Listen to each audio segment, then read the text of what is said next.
بسم اللہ الرحمن الرحیم اللہم یا رحمان یا رحیم ویا ارحم الراحمین وصلی علی من ارسلتہ رحمتا للعالمین۔ معزز خواتین و حضرات، آج جو ہمارا عنوان ہے بیماریوں سے شفا کے متعلق ہے۔ بیماری انسان کے جسم کو متاثر کرنے والی چیز کو کہتے ہیں۔ بیماریاں دو قسم کی ہیں، ایک روحانی امراض بھی ہوتے ہیں اور ایک جسمانی امراض بھی ہوتے ہیں۔ جس طرح جسمانی امراض سے بچنے کے لیے ضروری ہے کہ ہم اس کے لیے ادویات تلاش کریں، ڈاکٹر، اطباء اور حکماء کو تلاش کریں، تو اسی طرح روحانی امراض کے لیے بھی ہم اپنے نیک بندوں کے ساتھ، اللہ والوں کے ساتھ اپنا ربط قائم کریں اور اپنے روحانی امراض کا علاج کروائیں۔ بہرحال جس انسان کی اخلاط اربع برابر کام کرتی ہیں وہ صحت مند ہے، اور جس آدمی کی اخلاط اربع برابر کام نہیں کرتی وہ بیمار ہے۔ چار خلطیں ہیں حکیموں کے نظر میں۔ اس پر ایک واقعہ آپ کی خدمت میں عرض کروں گا، لیکن اس سے پہلے چند ایک گزارشات ہیں۔ بیماری سے بچنے کے لیے علامہ قشیری رحمۃ اللہ علیہ نے آیات شفا جو ہمیں عطا کی ہیں کہ آیات شفا ہیں، آپ ان کو پڑھیں اور ان کو پڑھنے کے بعد آپ دم کریں، یا اسی طرح ایسا مریض جس کو شفا نہیں ہو رہی اس کو کیا کرنا چاہیے، اس کے متعلق بھی علامہ قشیری رحمۃ اللہ علیہ نے ایک طریقہ تعلیم فرمایا ہے۔ سورۃ فاتحہ کو بھی سورۃ شفا کہا جاتا ہے۔ اس کے اندر بھی اللہ تعالیٰ نے مریضوں کے لیے شفا کے نسخے رکھے ہیں۔ بعض لوگوں کو کسی کے حسد اور جلن کی وجہ سے کچھ بیماریاں لاحق ہوتی ہیں۔ کوئی حاسد ہو گیا، کسی نے کوئی تعویذ کر دیے، جادو کر دیا، ان کے لیے بھی علماء نے طریقے تعلیم ارشاد فرمائے ہیں۔ تو بہرحال سب سے پہلی بات یہ ہے، اپنے جسم کو امراض سے بچانے کے لیے انسان کو جس جسمانی غذا کی ضرورت ہے اس میں اعتدال پیدا کرے۔ زیادہ کھائے نہیں، مرغن غذائیں نہ استعمال کرے، ہر وقت چرتا نہ رہے۔ جانور جس طرح چرتے ہیں، کھاتے ہیں گھاس بھوس، اس طرح ہر وقت یہ نہ لگا رہے، اپنے جسم اور اپنے معدے کی حفاظت کرے۔ اگر ان چیزوں کی حفاظت نہیں کرتا تو ایک نہ ایک دن انسان بہت سی بیماریوں کا مرکز بن جاتا ہے۔ دیکھیں، ایک یہودی نے ہمارے ایک مسلمان عالم دین سے سوال کیا تھا کہ صحت کے متعلق آپ کی شریعت میں کیا اصول ہیں؟ انہوں نے فرمایا کہ ہماری شریعت مطہرہ میں صحت کے متعلق ایک اہم اصول ہے، اگر اسی کے اوپر عمل کر لیا جائے تو انسان کبھی بیمار نہ ہو۔ تو اس نے کہا وہ کیا اصول ہے؟ وہ بجائے اس کے کہ ہم ہزار ہاں اصول تجویز کرتے ہیں، وہ ایک ہی اصول ہم اپنا لیں۔ انہوں نے فرمایا، اللہ پاک نے قرآن مقدس میں ارشاد فرمایا ہے، کلوا واشربوا ولا تسرفوا، کھاؤ اور پیو اور حد سے نہ بڑھو۔ یہی مسلم اصول ہے ہماری صحت کا۔ اگر ہم اسی ایک اصول پر عمل کر لیتے ہیں، کھانے میں اعتدال پیدا کرتے ہیں، پینے میں اعتدال پیدا کرتے ہیں، زیادہ کھاتے نہیں، زیادہ پیتے نہیں، تو یاد رکھیے وہ یہی احتیاط ہماری صحت کا باعث ہے، ہماری شفا کا باعث ہے۔ اگر بے تحاشا کھاتے ہیں، حد سے بڑھ کر کھاتے ہیں، اور اس میں یہ بھی احساس نہیں رہتا کہ پیٹ تو میرا اپنا ہے، اس کو میں خراب کر رہا ہوں، معدے کو خراب کر رہا ہوں، کھاتا رہا، انجام یہ نکلا کہ بیمار پڑ گیا۔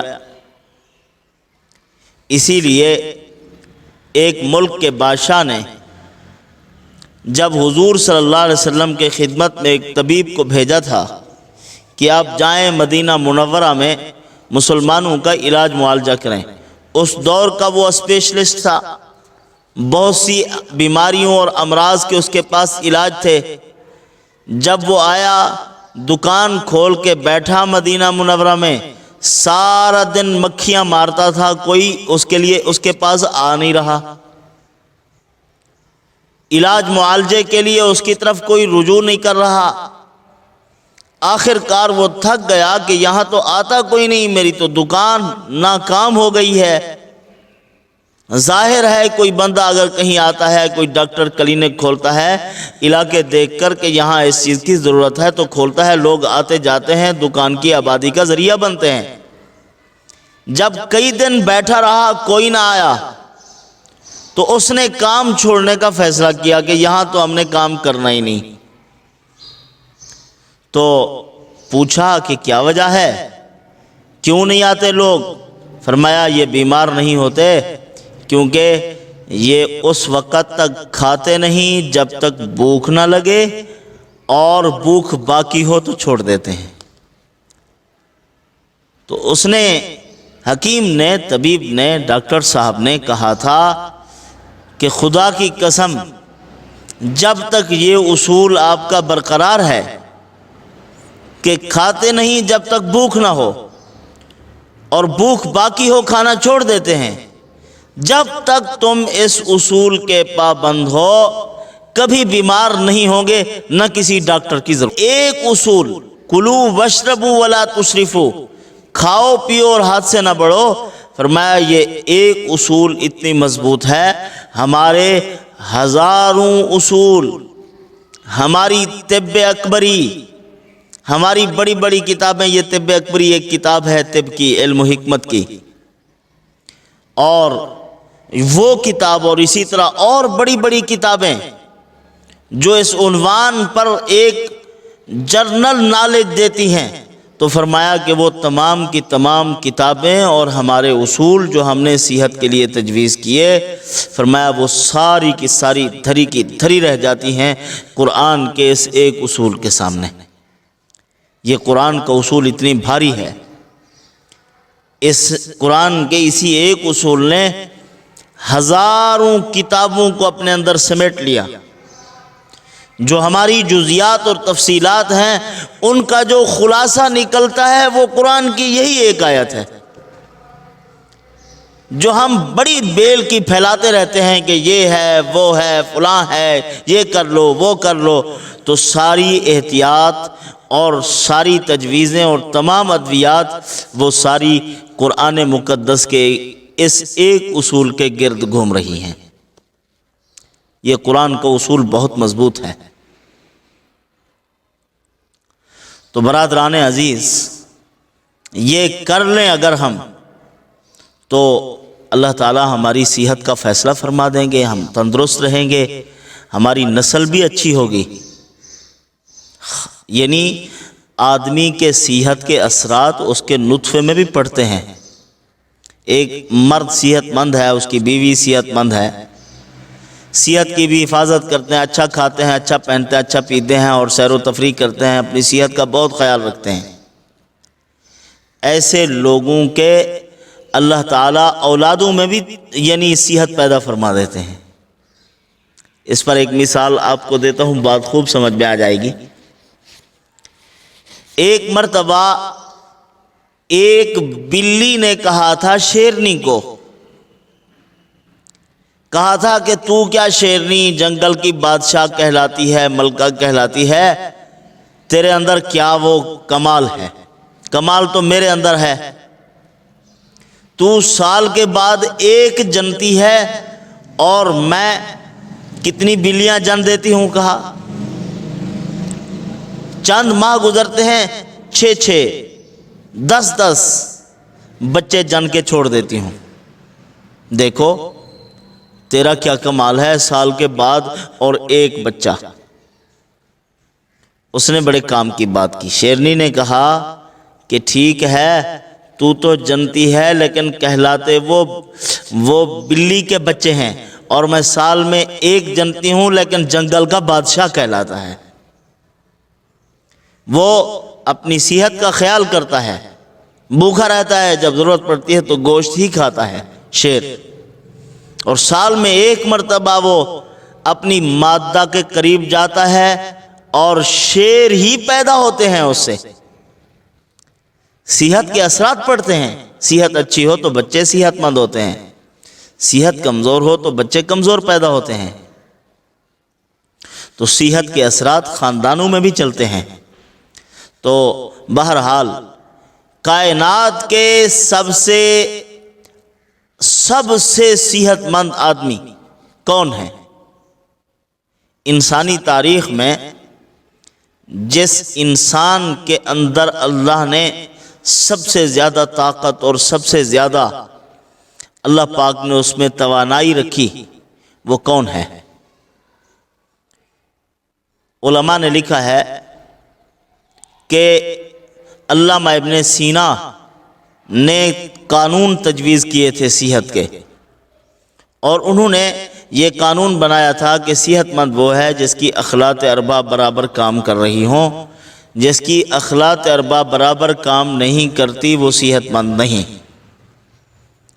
تو اس اصول کے مطابق صحت مند بندے ڈھونڈنے شروع کیے انہوں نے۔ کوشش بسیار کے بعد، بہت کوشش کی، تھک دوڑ دھوپ کے بعد کہا کہ ایک آدمی کائنات میں ملا ہے جس کی صحت صحیح ہے، جس کو صحیح معنی میں تندرست کہا جا سکتا ہے، اور اس کی اخلاط اربع برابر کام کر رہی ہیں۔ باقی آدم علیہ السلام سے لے کر اس وقت تک کوئی ہمیں صحت مند نظر نہیں آیا جس کی اخلاط اربع برابر کام کر رہی ہوں۔ تو ہمیں اصول بنانا پڑا، تبدیل کرنا پڑا۔ کیا؟ کہ وہ صحت مند نہیں جس کی اخلاط اربع برابر کام کر رہی ہوں، وہ صحت مند ہے اخلاط اربع، چار خلطیں تو برابر کام نہ کر رہی ہوں لیکن بیماریاں ظاہر نہ ہو رہی ہوں، وہی صحت مند ہے۔ ایک فرد ہمیں ایسا ملا جس کو صحیح معنی میں صحت مند کہا جا سکتا ہے، وہ فرد محمد الرسول اللہ صلی اللہ علیہ وسلم ہے، جن کی اخلاط اربع برابر کام کر رہی ہیں۔ اس کی وجہ کیا ہے؟ کائنات میں جتنے انسان آئے، معصوم بچے بچپن میں فوت ہو گئے ان کی الگ بات ہے، حضور کی عمر کے 60 سال 70 سال 50 سال زندگی بسر کی انہوں نے، ان تمام سے جتنے لوگ آئے اتنی عمر کے، سب سے کم چیزیں دنیا کی استعمال کرنے والے محمد الرسول اللہ صلی اللہ علیہ وسلم ہیں۔ سب سے کم کھایا، سب سے کم۔ اسی وجہ سے صحت، اور جنت کی مٹی سے حضور کا وجود بنا ہے، تو صحت مند تو ہے آپ صلی اللہ علیہ وسلم۔ تو برادران عزیز، آگے صحت کی دلیلیں ہوتی ہیں کچھ، مثلا میں ایمان والا ہوں، مسلمان ہوں، یہ میرا دعویٰ ہے، اس کی دلیل کیا ہے؟ میرا کردار، لوگوں کے ساتھ میرے معاملات، میرا اخلاق کریمانہ جیسا برتاؤ، مخلوق خدا کی ہمدردی اور خیرخواہی، کسی کے دکھ درد اور اس کی تکلیف میں شریک ہونا، دوسرے کے دکھ کو اپنا دکھ سمجھنا، یہ ساری چیزیں، یہ سارا کردار ایک مسلمان پر دلیل ہے کہ یہ مسلمان ہے واقعتاً۔ ایمان ایک دعویٰ ہے اور کردار، انسان کے اچھے اخلاق اس دعوے پر دلیل ہے کہ واقعتاً یہ مسلمان ہے۔ تو بہرحال یہ ایک دعویٰ ہے کہ حضور کائنات کے صحت مند ترین انسان تھے، اور اس کی دلیل کیا ہے کہ آپ صحت مند تھے۔ جو صحت مند ہوتا ہے اس میں طاقت زیادہ ہوتی ہے، جو صحت مند ہوتا ہے اس میں طاقت اور قوت کے ساتھ ساتھ جسم کے پسینے سے بو نہیں آتی، اور جو طاقتور ہوتا ہے، جسم کے پسینے سے بھی بو نہیں آتی اور اس کے فضلات سے، پیشاب اور پاخانے سے بھی بو نہیں آتی۔ تو اب آئیے، رسول اللہ صلی اللہ علیہ وسلم کو اللہ نے سب سے بڑھ کر صحت عطا فرمائی تھی، تو آپ صلی اللہ علیہ وسلم میں یہ خوبیاں تھیں۔ آپ میں طاقت کتنی تھی، کیا مجال تھی کہ دنیا کا بڑے سے بڑا پہلوان حضور کا مقابلہ کر سکتا۔ حضرت رکانہ رضی اللہ تعالی عنہ کا واقعہ آپ نے سنا ہوا ہے، کتنے بڑے طاقتور آدمی تھے، ان کے مقابلے کا کوئی آدمی نہیں تھا، اور کشتی میں کبھی کوئی اس کو چیت نہیں لٹا سکا، اتنی طاقتور تھا۔ ایک مرتبہ یہ بکریاں چرا رہے تھے اور رسول اللہ صلی اللہ علیہ وسلم بھی بکریاں چرانے گئے ہوئے تھے۔ بکری چرانا حضور کی سنت ہے۔ بکری قلیل وزن رکھتی ہے، قلیل الثقل ہے اور کثیر المنفیات، وزن تھوڑا ہے، اس کا نفع بہت زیادہ ہوتا ہے۔ بکری کا بابرکت ہے، اس کا دودھ بڑا برکت والا، اور یہ برکت والا کثیر المنافع کاروبار ہے بکریوں کا۔ تو بہرحال بکریاں پالنی چاہیے، اپنے گھر میں بھی رکھنی چاہیے بکریاں۔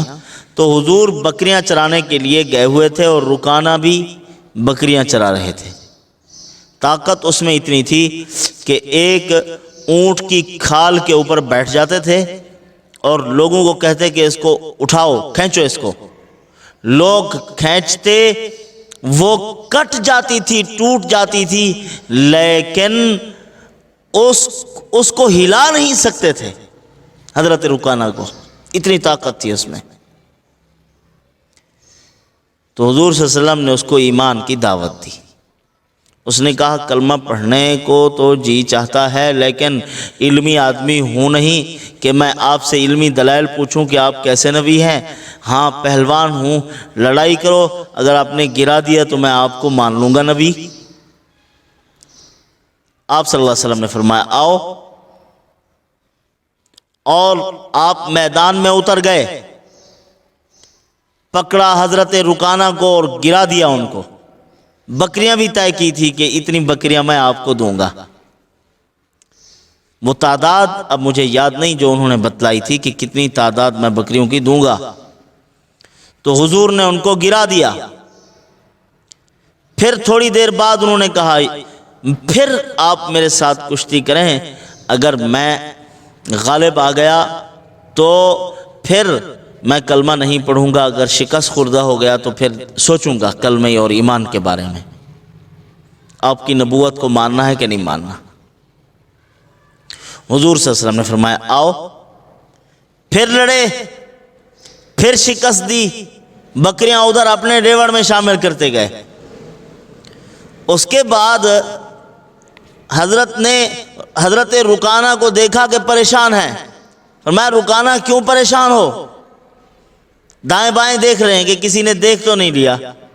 فرمایا یا رسول اللہ پریشان اس لیے ہوں، دائیں بائیں دیکھ رہا ہوں کہ کسی نے دیکھا نہ ہو، اور آج تک مجھے کوئی نہیں گرا سکا، آپ مجھے گرا گئے۔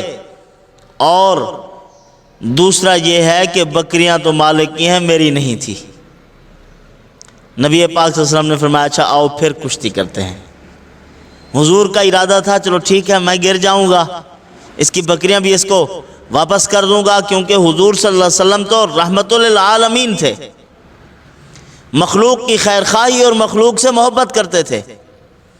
انہوں نے کہا نہیں یا رسول اللہ میں نے اب دیکھ لی اپنی طاقت، میں نے آپ کے ساتھ اب لڑنا نہیں ہے۔ حضور نے فرمایا اچھا بکریاں اپنی لے جاؤ اور چلے جاؤ، اپنے مالک کو دو۔ پھر اس کے بعد بعض لوگ کہتے ہیں کہ اسی وقت کلمہ پڑھ لیا تھا، ایسی بات نہیں ہے، چلے گئے تھے، عرصہ گزرا، عرصہ دراز کے بعد پھر واپس آئے اور کلمہ پڑھ کے مسلمان ہوئے کہ یا رسول اللہ میں دنیا میں آپ جیسا شفیق، مہربان، بااخلاق اور طاقتور آدمی تلاش کرتا رہا، مجھے کوئی نہیں ملا۔ اب یہ صفات جو ہیں آپ کے اندر، یہ کمالات جو آپ کے اندر اللہ نے رکھے ہیں، یہ کسی نبی میں ہو سکتے ہیں، لہذا میں کلمہ پڑھ کے مسلمان ہوتا ہوں۔ اور کلمہ پڑھا، مسلمان ہو گئے۔ یہ طاقت حضور صلی اللہ علیہ وسلم کے صحت مند ہونے کی علامت، کائنات میں سب سے بڑھ کر صحت مند تھے۔ اور حضور جب قضاء حاجت کے لیے جاتے تھے تو حضور کے یعنی اس بول و براز سے خوشبو مہکتی تھی، وہاں بو نہیں آتی تھی۔ صحابہ کرام کہتے ہیں ہم وہاں جاتے تو کچھ نظر نہیں آتا تھا، زمین اپنے اندر جذب کر لیتی تھی اور خوشبو کے سوا ہمیں کچھ نہ محسوس ہوتا۔ اور پسینے کے بارے میں تو حضور کے خادم خاص حضرت انس ابن مالک رضی اللہ تعالیٰ عنہ فرماتے ہیں وَلَا شَمَمْتُ مَسْكًا قَطُّ وَلَا عِطْرًا كَانَ أَطْيَبُ مِنْ عَرْقِ النَّبِيِّ صلی اللہ علیہ وسلم۔ آج تک میں نے کوئی مشک و عنبر ایسا نہیں سونگھا جو حضور کے پسینے سے زیادہ خوشبودار ہو۔ آپ صلی اللہ علیہ وسلم کا پسینہ مبارک سب سے بڑھ کر خوشبودار، لوگ اپنی خوشبو میں ملایا کرتے تھے۔ تو بہرحال یہ آپ صلی اللہ علیہ وسلم کے صحت مند ہونے کی علامت ہے۔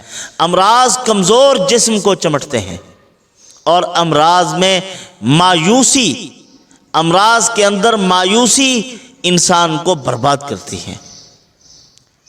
مریض آدمی کے ساتھ اللہ کا خاص فضل ہوتا ہے، اپنوں کی، قریبیوں کی، دوستوں کی محبت بڑھ جاتی ہے۔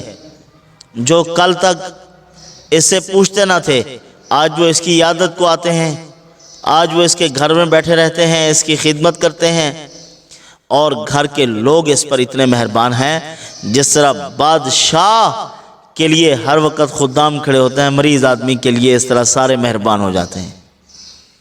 یہ اللہ تعالیٰ کی محبت کی نشانی ہے کہ اللہ نے مریض کو محبوب رکھا، اور پھر اس مریض کے ساتھ سب کو اللہ نے ہمدردیاں ان کی پیدا کر دی کہ تم بھی اس کے ساتھ محبت کرو۔ ہاں، اور مرض میں انسان کو کہیں بھی اللہ کی رحمت کا دامن نہیں چھوڑنا چاہیے۔ حضرت عبداللہ ابن عباس رضی اللہ تعالیٰ عنہ کی آنکھیں چلی گئی تو فرمایا کہ کیا ہوا اگر آنکھوں کا مسئلہ ہو گیا تو؟ ہاتھ تو محفوظ ہیں، پاؤں تو محفوظ ہیں، دل تو ٹھیک ہے، زبان جو دانتوں کے ساتھ ہے اور تیزی کے ساتھ چلنے والی ہے وہ تو محفوظ ہے، دماغ ٹھیک کام کر رہا ہے۔ اللہ نے جو اتنی نعمتیں عطا کی ہیں، ایک نعمت چھن گئی تو کیا ہوا؟ فرمایا اپنے آپ کو تسلی دینی چاہیے۔ ہم کیا کرتے ہیں، تھوڑی سی بیماری طویل ہوئی اور مایوسی کا شکار ہو گئے، اللہ کی رحمت سے مایوس ہو گئے۔ تو اس طرح نہیں کرنا چاہیے۔ حضرت عروہ ابن زبیر رضی اللہ تعالیٰ عنہ کا ایک پاؤں کٹ گیا، تھوڑی دیر کے بعد خبر پہنچی کہ احد میں آپ کے بیٹا شہید ہو گیا ہے۔ تو جب یہ خبر ملی تو کہا اللہ تیرا شکر ہے، تو نے جسم صحت مند بنایا، آنکھیں دیکھنے والی عطا کی، زبان مرحمت فرمائی، دماغ صحیح سالم، اور ہاتھ دیے اور 2 پاؤں دیے، یہ 4 نعمتیں عطا کی۔ اگر ایک کٹ گیا تو کیا ہوا؟ اپنے آپ کو تسلی دے رہے، اور 4 بیٹے دیے، ایک شہید ہو گیا تو کیا ہوا؟ میرے لیے سعادت کی بات ہے کہ میرا بیٹا شہید ہوا ہے۔ یعنی ان حالات میں بندے کو اپنے آپ کو تسلی دینی چاہیے، اللہ کی رحمت سے مایوس نہیں ہونا چاہیے۔ اور ہم مایوس ہوتے ہیں۔ عمران ابن حسین رحمت اللہ علیہ تابعی تھے، بیمار ہو گئے اور 30 سال تک صاحب فراش رہے، بستر پر پڑے رہے، چلنے سے عاجز تھے۔ تو جب ٹھیک ہو گئے تو لوگ ملنے کو آئے، کہا کہ حضرت جب آپ بیمار تھے تو آپ کے چہرے پر بہت رونق ہوتی تھی، آج آپ ٹھیک ہیں لیکن آپ پریشان محسوس ہوتے ہیں۔ فرمایا جب بیمار تھا تو صبح کے وقت میں بھی اللہ پوچھتے تھے کہ اے عمران تیرا کیا حال ہے، تو شام کا جب وقت آتا تھا تو اللہ پوچھتے تھے اے عمران تیرا کیا حال ہے۔ ایوب علیہ السلام کا بھی یہی معاملہ تھا۔ تو بیماریوں میں انسان کو صبر کرنا چاہیے، اور تقدیر کے فیصلے ہوتے ہیں، ان سے بندہ کچھ کر نہیں سکتا نہ بھاگ سکتا ہے۔ درید کا بھائی تھا عبداللہ، قتل ہو گیا تو وہ کہنے لگے میں نے لشکروں کا مقابلہ کیا، سیاہ نیزے میرے اوپر ایسے سایہ کیے ہوئے تھے کہ نیچے اندھیرا ہو جاتا تھا، لیکن میں نے اپنے بھائی کا دفاع کیا۔ گردش زمانہ اور تقدیر کے فیصلوں سے تو کوئی نہیں بچ سکتا۔ جب موت کا وقت آیا، اے عبداللہ میں نے تجھے بچانے کی بہت کوشش کی، افراد کا مقابلہ کیا اور لشکروں کا مقابلہ کیا، تلواروں کے سائے میں زندگی بسر کی کہ میرا بھائی کسی دکھ میں مبتلا نہ ہو۔ میں نے وہ کیا جو ایک ہمدرد بھائی کسی بھائی کے لیے کر سکتا ہے، لیکن کیا کروں، جب تقدیر کا فیصلہ آیا تو اللہ نے آپ کو اٹھا لیا ہے۔ یعنی اتنی معاملات ہوتے تھے، پھر بھی اپنے آپ کو وہ لوگ تسلی دیا کرتے تھے۔ آج سن 2000 کے بعد ڈپریشن کائنات میں اتنی بڑھی،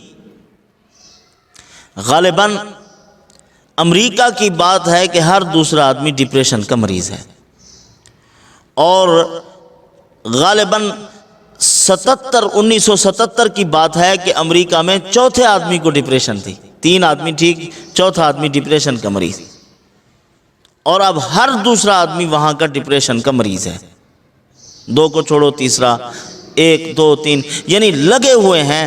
اکثر بیشتر ایسے لوگ ہیں جو مغربی ممالک میں اور مالدار ممالک میں رہتے ہیں جو ڈپریشن کے مریض ہیں، سوچتے ہیں مجھے بیماری کیوں ہو گئی۔ ان کی طرح شکر ادا کرنا شروع کر دو، اللہ تیرا شکر ہے، ہاتھ محفوظ، پاؤں محفوظ، زبان محفوظ، آنکھ محفوظ، تھوڑا سا بخار آ گیا تو کیا ہوا۔ شکر کی عادت جو بندہ بناتا ہے تو اللہ کی نعمتیں ان کے لیے بڑھتی ہیں۔ تو ایک تو شکر کرنا چاہیے، صبر سے کام لینا چاہیے، اور امراض سے بچنے کے لیے علامہ قشیری رحمۃ اللہ علیہ نے جو آیات شفا بیان فرمائی ہیں، 6 آیات ہیں، ان آیات کو پچھلی مرتبہ بھی میں نے کچھ عرصہ پہلے وہ دی ہے، اور اس طرح سورۃ الفاتحہ جو ہے یہ بھی آیات شفا ہیں، اس کے اندر اللہ نے اس میں بھی بڑی برکت رکھی ہے۔ آپ ان کو پڑھیں، اور آیات حفاظت بھی ہیں، آیات منجیات بھی ہیں، کتابیں ملتی ہیں ان کے اندر یہ ساری لکھی ہوئی ہیں، ان کو پڑھنا چاہیے، پانی پر دم کریں اور پینا شروع کیجئے۔ بیماری کے لیے جب آپ پڑھنا شروع کریں تو بسم اللہ الرحمن الرحیم الحمدللہ رب العالمین صبح کو 41 مرتبہ پڑھ لیں، 40 دن تک اس کو پڑھیں، پھر اس کو پیتے بھی رہیں، اس کا اثر بڑھتا رہے گا۔ جس مریض کو دیں گے آپ، اللہ تعالیٰ ان کو شفا عطا فرما دیں گے۔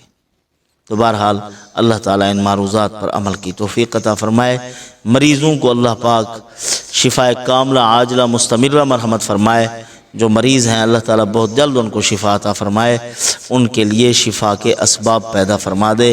کوئی اچھے ڈاکٹر مخلوق خدا کے خیر خواہ، جن کو کمپنیوں سے نہ ہو کہ وہ کمپنی ہمیں اچھا مارجن دے گی تو ہم وہ دوائی لکھیں گے، بلکہ مریض کے ساتھ ہو، اس کے ساتھ ہمدردی ہو، ایسے لوگ اللہ تعالیٰ پیدا فرما دیں۔ وما علینا الا البلاغ۔